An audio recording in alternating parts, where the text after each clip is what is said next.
Hello again, everyone. Mr. Cruze here with another lesson for you. This time, a pre-cal lesson. We start Chapter 7 today, which Chapter 7 deals a lot with solving systems of equations, and I think there's some inequalities in there as well. But anyway, we start with some solving systems of equations by substitution. Okay, this kind of goes back to Algebra 1, so this shouldn't be too bad, but it does get a little more complicated. So we're just going to do substitution for today. So a few pro tips for solving systems, especially by substitution. I guess I should put by substitution. Is first, you have to make sure that you have a variable that you can easily get by itself.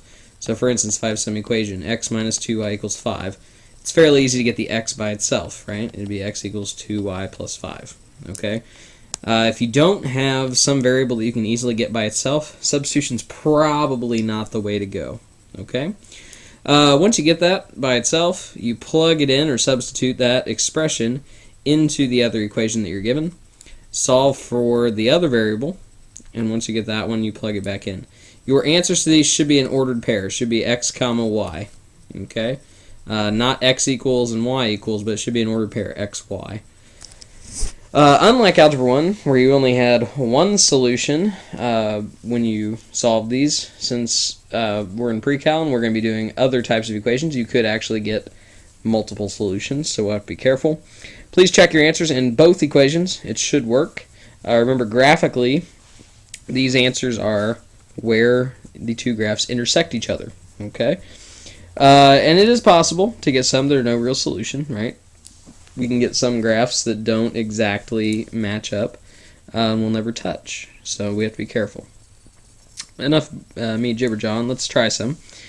So solve the system. X plus 2y equals 1 and 5x minus 4y equals negative 23. This is an Algebra 1 type problem here, okay? So I notice, again, top equation, x is easy to get by itself, so I'm going to subtract 2y from both sides, so x ends up equaling 1 minus 2y. Okay, so then what I'm going to do is, since x equals 1 minus 2y, I'm going to replace every x that I see in the other equation with that. So instead of writing x, I'm going to write 1 minus 2y minus 4y equals negative 23. So now this equation is only in terms of y, which means I can solve it. Distribute the 5, you get 5 minus 10y minus 4y equals negative 23. Let's see, 5 minus 14y equals negative 23. You can probably see where this is going. I'm going to subtract 5 over. So negative 23 minus 5 is negative 28. Just be careful with your algebra. Divide by negative 14 and you get y equals 2. So for part of our answer, we've got the y coordinate of 2. Once you have y, plug it back into that, and you've already got x by itself. So you just have to go 1 minus 2y, which y is 2 now.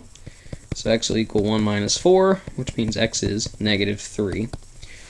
Okay, quick check. Negative 3 plus 2 times 2 is 4. So negative 3 plus 4 is in fact 1, so it works in the original, the top equation. Negative 15 minus 8 is in fact negative 23, so it does work. So you can check your answers on these. You should never get these wrong if you just take the time to do it. Okay? That was an easy one. That was kind of Algebra 1. Let's try one that's a little more pre-cal. How about x minus y equals 3 and x minus y squared equals 1? If you think about what this is, it's really, obviously the first one's a line, right? Y equals x minus 3. We could graph it. The second one's actually a parabola, but the squared part is in the y, which means it's a sideways parabola. So how could a line and a sideways parabola meet, right? There's a couple ways if you think graphically. Sideways parabola and a line, they could meet like that in two places, right? 1 and 2. They could never meet, right? For instance, if I just have a line and maybe a sideways parabola going like this, they might never meet. There's lots of things that could happen here, so we'll have to be careful. They could meet at one point, right? We have to be very, very careful. So let's figure out what's going on. Really, you kind of have a choice here. I tell you, I would use the linear equation. I would not use the quadratic one. And we'll see why in a bit, but it doesn't really matter if you want to go for x or for y. It's your choice. You can do either. Either way, you'll end up with a squared. I say let's go ahead and get x by itself again. So x will equal 3 plus y, right? Or y plus 3 if you'd rather. Doesn't really matter. But again, I'm going to plug that in now for every x that's over here in this equation. So it's now 3 plus y minus y squared equals 1. Let's see, I'm going to do some clever rearranging. Negative y squared plus y plus 3 equals 1. Seems to be, I want to move everything to the other side, right? So I get 0 equals positive y squared minus y. And if you think about subtracting 3, this would be minus 2. Okay, hopefully you see all that work out. And the reason I moved it all over to the right is so I can have a positive y value. That'll be nice. Okay, so we have an interesting little dilemma here. This is a quadratic. Let's try factoring first, see if that works. Let's see, multiplies to negative 2 and adds to negative 1. Well, that'd be minus 2 and positive 1, right? So I get two answers here, right? One where it's y minus 2 equals 0. One where it's y plus 1 equals 0. So y equals 2 or y equals negative 1. So there's actually two ordered pairs here that we're going to have to try and see which works, if both work, maybe. Okay? So let's plug them back into this. Let's do 2 first. 3 plus 2 is 5. So next coordinate of 5. Okay. Real quick check, just in our original equation here. 5 minus 2 is in fact 3, so that works. 5 minus 2 squared is 4. 5 minus 4 is 1. So 5, 2 works. Let's try the other one. Negative 1 if I plug it in. 3 plus a negative 1 is 2. So let's try that. Back in the original equations. 2 minus a negative 1, well that's 2 plus 1, that is 3. So it works in the top. 2 minus negative 1 squared is positive 1. So 2 minus 1 is in fact 1. So again, what's happening here is you've got your parabola. I'm not actually plotting it, but your line intersects it twice, okay, at those 2 points. So that's really what's going on. So as you can see, you can actually get multiple answers. Used to be in Algebra 1, you would get one answer, no answer, or infinitely many. But this time you can get different numbers of them, so it's really kind of neat. Real quick, before we get on to the next one, I do want to say some of these can get kind of nasty. These come out nice. They may not always factor. Just remember, you can always use quadratic formula to get that, okay? So please be careful.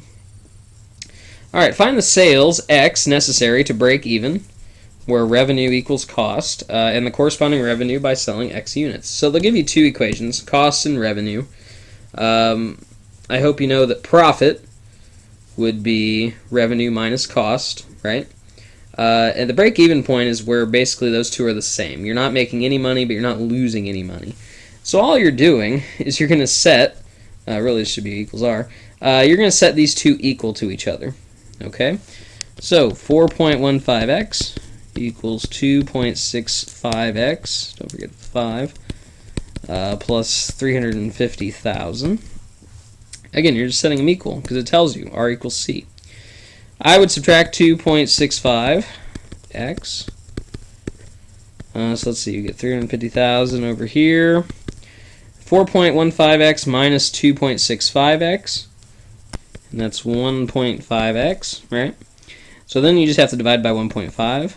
So x will equal whatever 350,000 divided by 1.5 is, which helps to not have an extra zero there.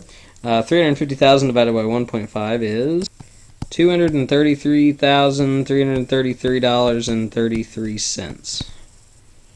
Okay.